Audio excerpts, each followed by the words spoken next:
అసలైన నేర రత్నాలు వైసీపీ నేతలు చేసేవి ఘోరమైన నేరాలు, మళ్ళీ అక్రమ కేసులంటూ గగ్గోలు పెట్టడం. నేరస్తులు ఎవరైనా సరే చట్టం నుంచి తప్పించుకోలేరు. కూటమి ప్రభుత్వంలో అందరికీ న్యాయం, అందరికీ సంక్షేమం అందుతుంది. ఇది అందరికీ సమన్యాయం అందించే మంచి ప్రభుత్వం కూటమి ప్రభుత్వం. జగన్ ప్రభుత్వంలో నవరత్నాల పేరుతో అబద్ధాలు చెబుతూ నవమోసాలు చేశారు. జగన్ రెడ్డి నవరత్నాలు ఇప్పుడిప్పుడే ఒక్కొక్కటి బయటకు వస్తున్నాయి. సిదిరి అప్పలరాజు, తమ్మినేని సీతారాం, పెద్దిరెడ్డి రామచంద్రారెడ్డి, కాకాని గోవర్ధన్ రెడ్డి, అంబటి రాంబాబు, పేర్ని నాని, వలమనేని వంశీ, కొడాలి నాని, విడుదల రజని, రోజారెడ్డి, ఇలాంటి నవరత్నాలు అన్ని ఒక్కొక్కటి బయటకు వస్తున్నాయి, వెలుగులోకి వస్తున్నాయి. వాళ్ళ అక్రమాలు, దురాఘాతాలు, దోపిడీలు వెలుగు చూస్తా ఉన్నాయి. విచారణలు జరుగుతూ ఉన్నాయి. పుట్టలోంచి ఎలుకలు బయటకు వస్తా ఉన్నాయి. జగన్ ప్రభుత్వంలో తమ్మినేని సీతారాం చాలా నీతులు చెప్పేవాడు, కానీ చేసిందేంటి? బతికుండగానే డెత్ సర్టిఫికేట్ తీసుకొచ్చి తన కొడుకు పేరట దొంగ రిజిస్ట్రేషన్ చేయించుకున్నాడు. ఇవాళ కేసులు, కోర్టులు, జైళ్ల పాలు. ఆ పక్కనే మరో మాజీ మంత్రి సిదిరి అప్పలరాజు కొడుకు యాక్సిడెంట్ చేసి దానయ్య అనే యాదవ్ బిడ్డను చంపేస్తే అక్కడ ఆ దానయ్యకి చికిత్స చేసి బ్రతికించాల్సింది పోయి సాక్ష్యాలు తారుమారు చేసి కొడుకు స్థానంలో ఇంకొక బిడ్డను ప్రవేశపెట్టి కేసుని మాఫీ చేసే ప్రయత్నం చేసి అడ్డంగా ఇరుక్కున్నాడు. ఇవాళ జైలు పాలయ్యాడు. కోర్టు రిమాండ్ చేసింది, జైలుకి వెళ్ళాడు. సాక్ష్యాధారాలు స్పష్టంగా ఉండబట్టే కదా కోర్టు రిమాండ్ చేసింది. జగన్ రెడ్డి వచ్చి ప్రభుత్వం మీద పడి ఏడుస్తాడు. ఒక మాజీ మంత్రి అయి ఉండి, డాక్టర్ అయి ఉండి, కొన ఊపిరితో కొట్టుకున్న ప్రాణాన్ని కాపాడకుండా తన కొడుక్కి చిన్న దెబ్బ కూడా తగలని వ్యక్తిని తీసుకుని అక్కడి నుంచి పారిపోయి కేసుని మాఫీ చేసే ప్రయత్నం చేస్తే ప్రభుత్వం చూస్తూ ఊరుకుంటుందా? కోర్టులు చూస్తూ ఉంటాయా? ప్రజలు చూస్తూ ఊరుకుంటారా? ఆ మాత్రం ఇంగిత జ్ఞానం లేకుండా జగన్ రెడ్డి భుజాన్ని వేసుకుని సిదిరి అప్పలరాజుని నోటికి వచ్చిన అబద్ధాలు చెప్తాడు. బీసీ నాయకుడు అంటాడు. మరి చనిపోయింది బీసీ కాదా? జగన్ రెడ్డి, నువ్వేం మాట్లాడుతున్నావో, నువ్వేం చేస్తున్నావో నీకు సోయుందా? చనిపోయిన దానయ్య బీసీ బిడ్డ, యాదవ్ బిడ్డ.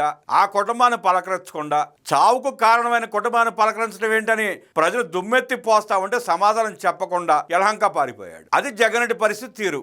ఆ జగన్ రెడ్డి శ్రీకాకుళం వచ్చిన సందర్భంగా రక్షణ కల్పించడానికి వచ్చిన మహిళా ఎస్ఐ పట్ల ఆ చింతాడ రవికుమార్ బ్యాచ్, గంజాయి బ్యాచ్, పిక్ పాకెటర్స్ ఎంత అసభ్యకరంగా ప్రవర్తించారో చూసింది ప్రపంచం అంతా. దాని మీద కేసు పెడితే ఏడుస్తాడు. ఎదిగే నాయకుడి మీద కేసా అంటాడు. అంటే ఒక మహిళను ఇష్టానురీతిగా అవమానిస్తూ, బూతులు తిడుతూ, ఆమెను తోసేస్తూ, తాకరాని చోట తాకుతూ వ్యవహరిస్తే కేసులు పెట్టరా? ఏం మాట్లాడుతున్నావు జగన్ రెడ్డి? నీ బుద్ధి మందగిస్తే ఏదైనా హాస్పిటల్లో చేరి మందులు వాడుకో. నోటికి వచ్చినట్టు ఇష్టానుసారి అబద్ధాలు ఆడితే ప్రజలు ఓస్తున్నారన్న సోయి కూడా లేకుండా పోయింది. నీకు దులుపుకెళ్ళిపోతున్నావు, తుడుచుకెళ్ళిపోతున్నావు. జగన్ రెడ్డి ఎంత బరి తెగించి మాట్లాడుతున్నాడంటే 18 ఏళ్ళ చిన్న పిల్లోడు దారిని పోయేవాడిని గుర్తే చనిపోయాడు. 45 సంవత్సరాలు పైబడ్డ వయసు ఉన్న వ్యక్తి చనిపోతే ఏంటి, పోయాడు ఏంటి అంటూ దిగజారిపోయి సిగ్గు లేకుండా మాట్లాడుతున్నాడు. దానయ్య వయసు 38 సంవత్సరాలే. దానయ్య పిల్లల వయసు సంవత్సరం, 2 సంవత్సరాలు, 3 సంవత్సరాల లోపే. నిరుపేద కుటుంబం, గొర్రెలు కాసుకుంటూ తన కుటుంబాన్ని పోషించుకున్న వ్యక్తి సిదిరి అప్పలరాజు బలిసి కొట్టుకుంటున్నాడు. నీ ప్రభుత్వంలో మంత్రిగా పనిచేసి కోట్ల రూపాయలు దోచుకుని అడ్డంగా బలిసి కొవ్వెక్కి తనుకుంటున్నాడు. అలాంటి వ్యక్తిని సమర్థిస్తా నిరుపేద కుటుంబాన్ని అవమానిస్తావా?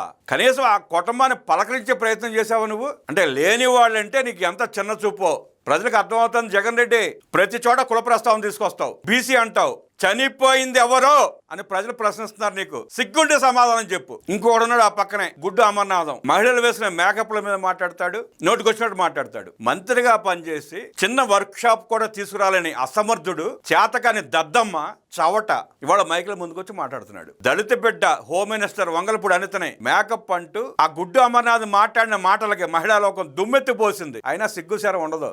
ఉంటే కదా ఫీల్ అవుటాకి. బియ్యం పుచ్చిపోతేనే పుడతారు ఇట్లాంటి వాళ్ళు. ఇక గుంటూరు తూర్పు ఎమ్మెల్యే ముస్తాఫా కొడుకు బషీరు గుంటూరులో వ్యాపారం చేసుకుంటారు. నూజివీడి వెళ్లి అక్కడ పొగాకు రైతులను బెదిరించి పొగాకు లారీని తీసుకుని రైతులను కిడ్నాప్ చేసి తెచ్చేశారు. దారి దోపిడి, దొంగతనం అనమాట. ఆ తణుకులో ఒక ఆయన ఉంటాడు, కారుమూరి నాగేశ్వరరావు. టీడీఎస్ బాండ్ల రూపంలో సుమారు 800 కోట్లు తినేశాడు, మింగేశాడు. జగన్మోహన్ రెడ్డి చేసిన లిక్కర్ అక్రమ వ్యాపారానికి రవాణా చేసి 350 కోట్ల రూపాయలు నొక్కేసి అడ్డంగా దొరికిపోయాడు. ఈడీకి బాబు కొడుకులు అడ్డంగా దొరికిపోయారు. ఇవాళ సుప్రీంకోర్టు దాకా వెళ్ళాడు. సుప్రీంకోర్టు చాచి కొడితే బొంగరంలో గెరగెర తిరుగుతూ మళ్ళీ బెదవాడొచ్చి పడ్డాడు. జగన్ రెడ్డి కల్తీ మద్యం తయారు చేసి పేద ప్రజల చేత తాగించి 32,000 మంది నిలువు ప్రాణాలు తీశాడు.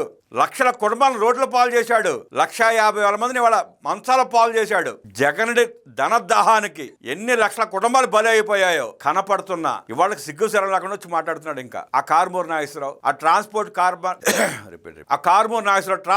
కాంట్రాక్ట్ పేరిట ఒక ప్రాంతానికి కాంట్రాక్ట్ చేసి 350 కోట్ల రూపాయలు నొక్కేసి మనీ లాండరింగ్ పాల్పడి కుటుంబం ఆటంగా బుక్ అయిపోయింది. ఇవాళ రేపో ఎల్లుండో ఈడీ అరెస్ట్ చేస్తుంది కారుమూరి నాగేశ్వరరావు అని. పెద్ద పోటుగాడికి మళ్ళీ గుంటూరు యువతల నరికేస్తా, గుంటూరు యువతల లాగి తన్నేస్తా అన్నాడు. ఇవాళ ఈడీ ఎత్తి లోపల దెబ్బపోతా ఉంది. బలుపు మాటలయ్యి కార్మూర్ నాగేశ్వరరావు అంటాడు మాట్లాడే మాటలే బలుపు మాటలు, కొవ్వెక్కిన మాటలు అంటారు. జగన్ రెడ్డి సత్తెనపల్లి పరామర్శకు వెళ్తా సింగయ్య అనే తన సొంత కార్యకర్త మెడ మీద కారు ఎక్కించి, ఇది తాను ముందు సీట్లో ఉండగానే జగన్ రెడ్డి ప్రయాణిస్తున్న కారు జగన్ రెడ్డి ముందు సీట్లో కూర్చుండగానే సింగయ్య అనే వ్యక్తి తల మీద ఎక్కిచ్చేసింది. గిలగిల కొట్టుకుంటున్నాడు.